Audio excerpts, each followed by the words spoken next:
வணக்கம். வீடியோக்கு முன்னாடி ஒரு முக்கியமான குறிப்பு. நான் ஒரு செபில ரெஜிஸ்டர் பண்ணியிருக்கிற இன்வெஸ்ட்மெண்ட் அட்வைசர் இல்ல. இந்த வீடியோவில் சொல்லப்படுறதெல்லாம் just my knowledge and experience. இது எஜுகேஷனல் பர்பஸ்க்காக மட்டும்தான். எந்த ஒரு buy or sell or trade suggestion இல்லை. உங்கள் இன்வெஸ்ட்மெண்ட் தொடர்பான முடிவுகள் எடுக்கிறதுக்கு உங்கள் ஃபினான்ஷியல் அட்வைசரை கன்சல்ட் பண்ணுங்க. இப்போ வீடியோக்குள்ளே போகலாம். ஒரே ஒரு கேள்வி, இந்த ஸ்டாக் எவ்வளோ வரப்போகுது, எங்கே பை பண்ணலாம், எங்கே ஸ்டாப் லாஸ் வைக்கலாம், அதுக்கு பதில் சொல்ல போகிறது தான் இந்த வீடியோவின் கோல். இந்த வீடியோவில் நம்ம பார்க்க போகிறோம் ப்ரைஸ் ஆக்ஷன்னா என்ன, சப்போர்ட் அண்ட் ரெசிஸ்டன்ஸ்னா என்ன, எப்படி ரியல் சார்ட்ல ஐடென்டிஃபை பண்ணுறது, மார்க்கெட்டோட லாங்குவேஜ் நம்ம புரிஞ்சுக்க வேண்டிய நேரம் இதுதான். இண்டிகேட்டர்ஸ் இல்லாமல் ட்ரேடிங் பாசிபிள். இந்த கேள்வி ரொம்பவே முக்கியமானது. புதிய ட்ரேடர்ஸ்க்கு ட்ரேடிங் பண்ணணும்னா இண்டிகேட்டர்ஸ் வேணும்னு ஒரு பெரிய நம்பிக்கை இருக்குது. ஆனால் உண்மை என்னென்னா, இண்டிகேட்டர்ஸை புரிஞ்சிக்காம பிளைண்ட்லி ஃபாலோ பண்ணினா சிக்னல் வரலாம், ஆனால் ப்ராஃபிட் வராது. அதான் இந்த ஸ்லைடில் சொல்கிறது. இண்டிகேட்டர்ஸ் ஆல்வேஸ் லேட்டாக இருக்கும். நியூஸ் வரும்போது ப்ரைஸ் ஆல்ரெடி ரியாக்டாக இருக்கும். ப்ரைஸ் தான் ஃபர்ஸ்ட் ரியாக்ட் ஆகுது. இதனால தான் ட்ரேடர் சொல்லுவாங்க price action is everything. Example, moving average. Suppose நீங்கள் 20 EMA ஆர் 50 EMA யூஸ் பண்ணுறீங்க, அது கேண்டல்ஸோட ஆவரேஜில் பேஸ்டாக இருக்கும். ஸோ ஒரு ட்ரெண்ட் ஆல்ரெடி ஸ்டார்டட் ஆனால் மூவிங் ஆவரேஜில் சிக்னல் வரும்.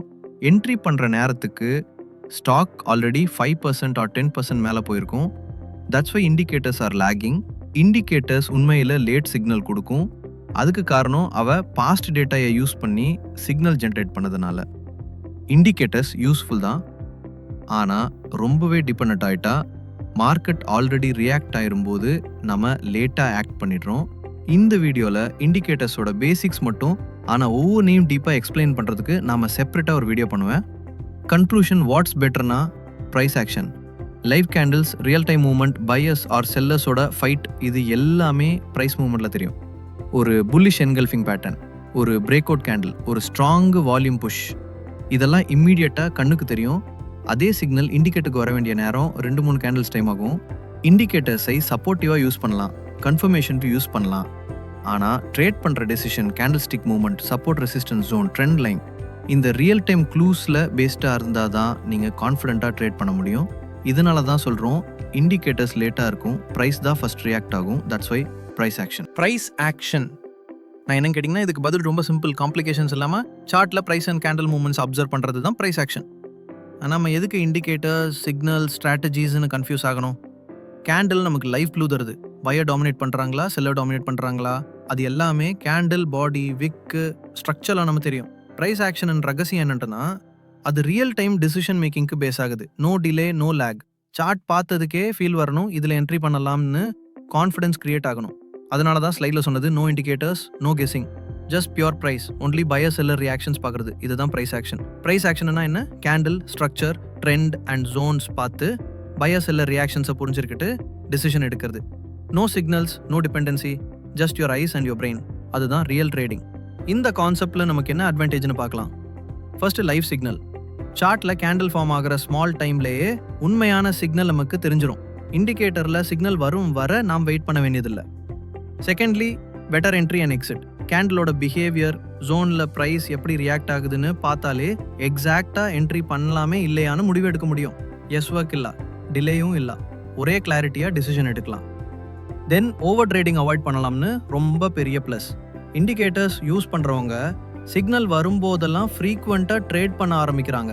ஆனால் price action trader only clear கன்ஃபர்மேஷனுக்கு மட்டும்தான் என்ட்ரி. ஸோ டிசிப்ளின் மெயின்டைன் ஆகும். ஆல்சோ இண்டிகேட்டர்ஸ் இல்லாமல் பியூராக ப்ரைஸ் மூமெண்ட்டில் ட்ரேட் பண்ணலாம். அதுதான் ரியல் மார்க்கெட்டோட லாங்குவேஜ். நம்ம அப்சர்வ் பண்ண வேண்டியது ப்ரைஸ் எங்கே பாஸ் ஆகுது, எங்கே பவுன்ஸ் ஆகுது, எங்கே ரிஜெக்ட் ஆகுது. இதுதான் ப்ரைஸ் ஆக்ஷனோட கோல். என்னன்னு பாருங்க, அண்டர்ஸ்டாண்டிங் பையர்ஸ் அண்ட் செல்லர்ஸ். அதாவது மார்க்கெட்டில் யார் டாமினேட் பண்ணுறாங்க, பையர்ஸா செல்லர்ஸா, அவங்க சென்டிமெண்ட் சார்ட்டில் எப்படி காட்டுறாங்க, அதை கவனித்து டிசிஷன் எடுக்கலாம். நம்ம எல்லாருக்கும் ஒரு டவுட் இருக்கும், இந்த ப்ரைஸை யார் கண்ட்ரோல் பண்ணாங்க, பையர்ஸா இல்லை செல்லர்ஸா? இதுக்கு பதில் தேடுறதுக்காக தான் நம்ம சார்ட்ஸ் பார்த்து கேண்டில் அனலைஸ் பண்ணுறோம். ப்ரைஸு யாரா கண்ட்ரோல் பண்ணுறாங்க, அதாவது இந்த மாதிரி கேண்டில்ஸ், இந்த மாதிரி மூவ்மெண்ட்ஸ் கிரியேட் பண்ணுறது யார், அதுதான் நம்மளோட first level analysis. Let's take the first condition. Buyers அதிகமாக இருந்தால் ப்ரைஸ் மேலே போகும். சிம்பிளாக சொல்லணும்னா, again and again buy orders அடிக்கிறது. ஒரு கேண்டிலுக்கு மேலே இன்னொரு க்ரீன் கேண்டில் வருது, அதாவது பையர்ஸ் கண்ட்ரோலில் இருக்கிறாங்க. சார்ட்டில் அது எப்படி தெரியும்னா, பிக் க்ரீன் கேண்டில்ஸ் வருது or small red candles reject ஆகுறது, இல்லை சப்போர்ட் ஜோனில் பவுன்ஸ் ஆகுறது, இல்லை வால்யூம் அதிகமாக வருது. இந்த க்ளூஸ் எல்லாம் கம்பைன் பண்ணால் பையர்ஸ் தான் கண்ட்ரோல் பண்ணுறாங்கன்னா சாலிடாக கன்ஃபார்ம் ஆகும். Let's flip it. செல்லர்ஸ் அதிகமாக இருந்தால் ப்ரைஸ் கீழே போகும். அதாவது செல் ப்ரெஷர் அதிகம் இருந்தால் ஸ்ட்ராங் ரெட் கேண்டில்ஸ் கண்டினியூஸாக வரும். ஸோ செல்லர்ஸ் டாமினேட் பண்ணுறாங்க. செல்லர்ஸ் கண்ட்ரோலில் இருக்கும்போது டெய்லி ஹை கிராஸ் ஆகலாம், பவுன்ஸ் ஆகுறது, இல்லை இன்ஸ்டெட் சப்போர்ட்ஸ் பிரேக் ஆகுறது, ரீடெஸ்ட்ல ஃபெயில் ஆகுறது. இதுதான் கீ சிக்னல்ஸ். இப்போ மெயின் டேக்அவே என்னன்னா, ப்ரைஸ் மேலா போனாலும் கீழா போனாலும் பின்னாடி இருக்க ஃபோர்ஸை ஐடென்டிஃபை பண்ணணும். நீங்கள் கெஸ் பண்ணவனா கிளியர் டிசிஷன் எடுக்கிறதா இருக்கும். இதுக்குள்ள ஒரு இம்பார்ட்டன்ட் ட்விஸ்ட் இருக்கு. Sometimes buyers and sellers equal ஸ்ட்ரெங்க்ல இருக்கலாம். அப்போ பிரைஸ் ரேஞ்ச் பவுண்டா இருக்கும். அதாவது நீதர் அப் நார் டவுன், ஜஸ்ட் சைட்வேஸ் மூவ்மெண்ட். அதுக்கு தான் கன்சாலிடேஷன் சொல்லுவாங்க. So in a nutshell, buyers dominate பண்ணா பிரைஸ் அப், செல்லர்ஸ் டாமினேட் பண்ணா பிரைஸ் டவுன். ரெண்டு பேரும் ஈக்குவல் ஸ்ட்ரெங்க்னா சைட்வேஸ். இதெல்லாம் கேண்டிலோட பாடி, விக், ஜோன் ரியாக்ஷன்ல எளிமையா அப்சர்வ் பண்ண முடியும். அதனால லாஸ்ட் ஸ்லைட்ல சொன்ன மாதிரி இவெல்லாம் புரிஞ்சிக்க சப்போர்ட் அண்ட் ரெசிஸ்டன்ஸ் அண்டர்ஸ்டாண்டிங் ரொம்ப முக்கியம். அதாவது பிரைஸ் எங்க ரியாக்ட் ஆகுது, எங்க தள்ளி வர ஆரம்பிக்குது, எங்க பவுன்ஸ் ஆகுறது, தென் சப்போர்ட் ரெசிஸ்டன்ஸ் யோசிச்சு அதுலயே பையர் செல்லர் ஸ்ட்ரெங்த் அனலைஸ் பண்ணணும். பையர்ஸ் ஜோன்ல ஆக்டிவா இருக்காங்களா, அவங்க டிஃபெண்ட் பண்றாங்களா, செல்லர்ஸ் ரெசிஸ்ட் பண்றாங்களா, அண்டர்ஸ்டாண்ட் பண்ணணும். அதை தான் சொல்லணும்னா பிரைஸ் கண்ட்ரோல் பண்றத யாரு, அது கேண்டில் டு கேண்டில்ல தெரியும். அப்சர்வ் பண்ணுங்க, அண்டர்ஸ்டாண்ட் பண்ணுங்க. அதுல தான் ட்ரேடிங் சக்சஸ் இருக்கு. சப்போர்ட் அண்ட் ரெசிஸ்டன்ஸ் முன்னோட்டம், இதுவே ப்ரைஸ் ஆக்ஷனில் ஃபவுண்டேஷன். கேண்டில் பார்த்து க்ளூ கிடைக்கும். ஆனால் ப்ரைஸ் இங்கே ஸ்டாப் ஆகுது, இங்கே தள்ளி வருது, ஐடென்டிஃபை பண்ணணும்னா சப்போர்ட் அண்ட் ரெசிஸ்டன்ஸ் புரிஞ்சிருக்கணும். Support is equal to floor, resistance is equal to ceiling. அது சப்போர்ட் ஜோனில் ப்ரைஸ் தள்ளியும் மேலே போகும், ரெசிஸ்டன்ஸில் ப்ரைஸ் தள்ளி கீழே போகும். இந்த இடங்கள் தான் ப்ரைஸ் டைரக்ஷன் டிசைட் பண்ண key zones. That's why it's mention. Very very important. இப்போ ரியல் சார்ட்டில் எக்ஸாம்பிள் பார்க்கலாம். நிஃப்டி சார்ட் எடுத்திங்கன்னா மார்க் பண்ணியிருக்க மாதிரி ஒரு ஜோன் ரிப்பீட்டட்லி சப்போர்ட்டாக வேலை செய்கிறது. சப்போர்ட்னா என்ன, ப்ரைஸ் கீழே வர ட்ரை பண்ணும்போது ஒரு ஏரியாவில் ஸ்டாப் ஆகுது, demand area. Buyers strong, stock அங்கே பவுன்ஸ் ஆகுது. இதுதான் சப்போர்ட். சார்ட்டில் அப்சர்வ் பண்ணுங்க. சேம் ஜோனில் ப்ரைஸ் மல்டிபிள் டைம்ஸ் மேலே பவுன்ஸ் ஆகுது, அதாவது பையர்ஸ் கண்ட்ரோலில் இருந்தாங்க. அந்த ஜோன் தான் சப்போர்ட். ரெசிஸ்டன்ஸ் சார்ட், இது சப்போர்ட்க்கு ஆப்போசிட். ரெசிஸ்டன்ஸ்னா என்ன, ப்ரைஸ் மேலே வர ட்ரை பண்ணும், ஆனால் ஒரு ஏரியாவில் ஸ்டாப் ஆகுது, supply area, sellers active, price அங்கே தள்ளி கீழே போகும். இதுதான் ரெசிஸ்டன்ஸ். சார்ட்டில் பாருங்க, கேண்டில் ஸ்ட்ராங்காக மேலே போனாலும் அந்த ரெசிஸ்டன்ஸ் ஜோன் வந்த உடனே செல்லர்ஸ் தள்ளி price is going down. That's how resistance behaves. அதாவது சப்போர்ட் ஜோனில் பையர்ஸ் டிஃபெண்ட் பண்ணுறாங்க, ரெசிஸ்டன்ஸ் ஜோனில் செல்லர்ஸ் அட்டாக் பண்ணுறாங்க. இப்போ கொஸ்டின் வரும், சார்ட்டில் சப்போர்ட் அண்ட் ரெசிஸ்டன்ஸ் எப்படி கண்டுபிடிக்க? ஃபர்ஸ்ட் ஹிஸ்ட்ரியில் பாருங்க, யார் ஜோனில் ஃப்ரீக்வெண்ட் பவுன்ஸ் ஆர் ரிஜெக்ஷன் வந்திருக்குன்னு அப்சர்வ் பண்ணுங்க. மல்டிபிள் டைம்ஸ் பவுன்ஸ், அது ஸ்ட்ராங் சப்போர்ட். மல்டிபிள் ரிஜெக்ஷன்ஸ், அது ஸ்ட்ராங் ரெசிஸ்டன்ஸ். செகண்ட், எக்ஸாக்ட் ப்ரைஸை இல்லை ஹாரிசன்டல் ஜோனாக மார்க் பண்ணுங்க. கேண்டில் சம்டைம்ஸ் 1% கீழே அவர் மேலே விற்க இருக்கும், ஆனால் ஓவரால் ஜோனும் ஆக்யூரேட்டாக இருந்த ரியாக்ஷன் கன்ஃபார்ம் ஆகும். Third, volume spike. Support or resistance ஜோனில் வால்யூம் ஸ்பைக் வந்தால் அது powerful signal, institutional entry or எக்ஸிட்னு அர்த்தம்.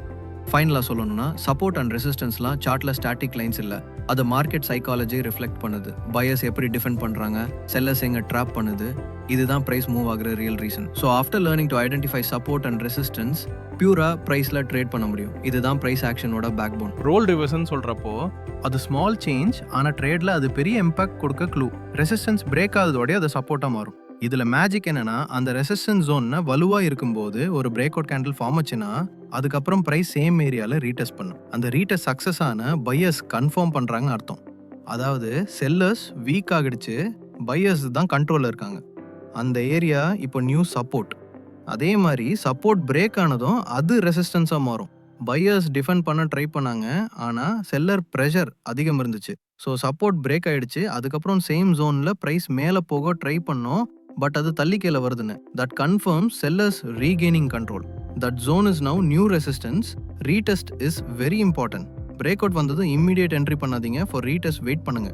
ரீடெஸ்ட் ஜோனில் கேண்டில் சிக்னல் கன்ஃபார்ம் பண்ணுதான்னு பாருங்க. கன்ஃபர்மேஷனை only then enter. This is smart trading. Blind breakout என்ட்ரிக்கு பதிலாக understanding support, resistance, trend and making entry. இதுதான் ப்ரொஃபஷனல் ப்ரைஸ் ஆக்ஷன் லாஜிக். இப்போ பார்ப்போம், சப்போர்ட் அண்ட் ரெசிஸ்டன்ஸ் யூஸ் பண்ணும்போது ட்ரேடர்ஸ் பண்ணுற சில பொதுவான தவறுகள். ஒரே ப்ரைஸில் எக்ஸாக்ட் பவுன்ஸ் ஆகும்னு எதிர்பார்க்கறது அதுவே தவறு. மார்க்கெட்டில் ப்ரைஸ் எக்ஸாக்ட் நம்பரில் பவுன்ஸ் ஆகாது, அது ஜோன் மாதிரி ரியாக்ட் ஆகும். அதால் ஜோனாக மார்க் பண்ணுங்க, நாட் சிங்கிள் ப்ரைஸ் லைன். ஜோனை நினச்சி பாருங்க, கேண்டில் விக் கொஞ்சம் மேலே ஆர் கீழே போகலாம், பட் ஸ்ட்ரக்சர் இருந்து பார்க்க ரீடெஸ்ட் ஆகுதா இல்லைன்னு அனலைஸ் பண்ணுங்க. கன்ஃபர்மேஷன் இல்லாமல் என்ட்ரி பண்ணுவேன்னா இது ரொம்ப காமன்.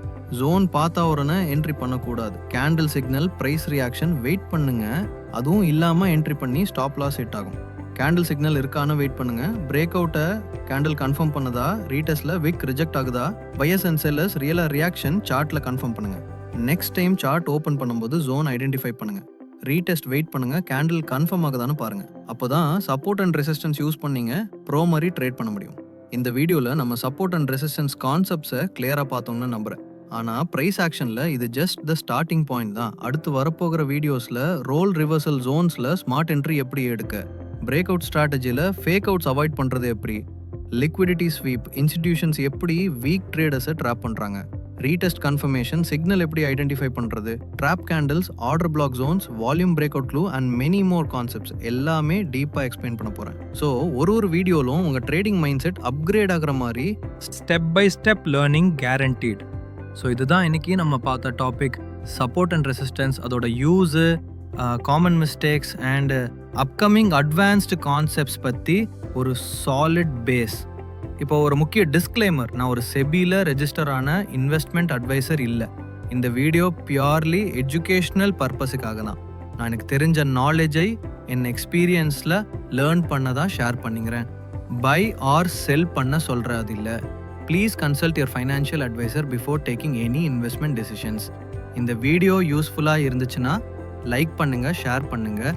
இந்த மாதிரி கான்டென்ட் மிஸ் ஆகாமல் இருக்க சேனலுக்கு சப்ஸ்கிரைப் பண்ணுங்கள், பெல் ஐக்கானை ப்ரெஸ் பண்ணுங்கள்.